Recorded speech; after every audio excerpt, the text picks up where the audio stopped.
video time with Jodi.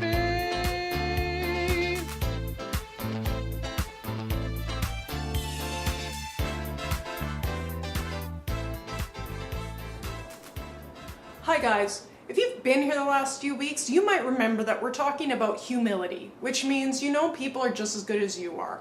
You know that you're awesome, but you know that every other person on the world is also created to be awesome. Now, a time that I have a hard time being humble or showing humility is when either one, I don't like somebody, or two, somebody's mean to me. It's really easy if somebody's been saying bad things about me to go, yo, you're a bully, I'm not a bully, I'm better than you. That's not being humble.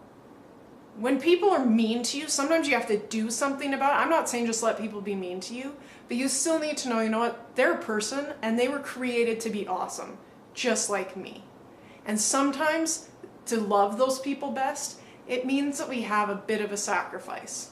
Now, you guys may know that it's Easter. I hope that you guys have eaten lots of chocolate eggs and had a great visit from the Easter Bunny. I hope that's happened with you guys. But what you may not know is that Easter actually has to do with the story of Jesus in the Bible. Now, we've talked a bit about Jesus and his disciples, and what happens is they all go to this garden, and Jesus knows that people are coming to arrest him for something he didn't do. Again, these guys are being mean to him and saying all sorts of things about him that aren't true. So he's pretty upset about that, so he goes to the garden with his friends, and then he takes 3 of his friends with him, and he says, you know what, I need the 3 of you guys to stay awake and maybe pray for me for a while. I'm gonna go by myself over here for a little bit, but I need you guys just to like stay awake and be there for me, right? Jesus is going through a really hard time and he just wants his friends to be there. So he goes wandering away, and then Peter, James, and John, those are his 3 friends, they start getting a little bit sleepy. It's dark, the garden's comfortable, and pretty soon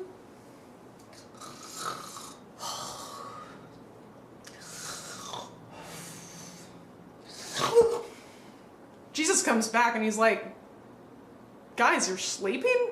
I told you I needed you to stay awake. I told you you needed to be there for me. Like, I'm gonna get arrested for something I didn't do. Like, I really need you to be my friends right now.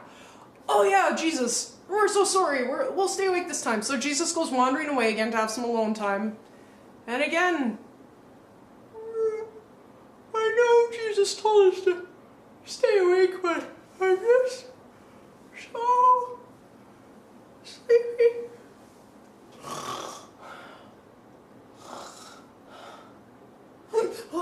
Oh no, Jesus, we did it again. And Jesus is kind of like, these guys are supposed to be my best friends and they're falling asleep at a time when I need them most. I don't know about you guys, but I've had friends like this where I really needed them to do something and they just didn't do it. That makes me mad. And that makes me not want to be humble. That makes me want to say, you know what, I am better than you. But that's not what Jesus did. So later on in the garden, Jesus actually gets arrested. And if you guys remember a few weeks ago, we talked about Peter cutting off a guy's ear when this happened. It was just bad all the way around. Some of Jesus's friends ran away. Peter tried to chop off people's ears.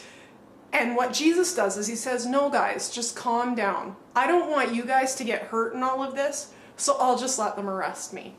And ultimately, guys, because Jesus got arrested for that, he ended up dying on a cross, which is like a really bad way to die. But the reason he did that is because he was so humble that he wanted to sacrifice things for his friends. Even these friends that were upsetting him and doing things wrong, and even later people are like, hey Peter, do you know Jesus? And he's like, no, I don't have a clue who that guy is. Like really like sad, hurtful stuff. Jesus still was like, you know what? I need to love these guys. I need to show them love, even if that means dying, even if that means that big of a sacrifice. That's how I want to love people. See you guys next week.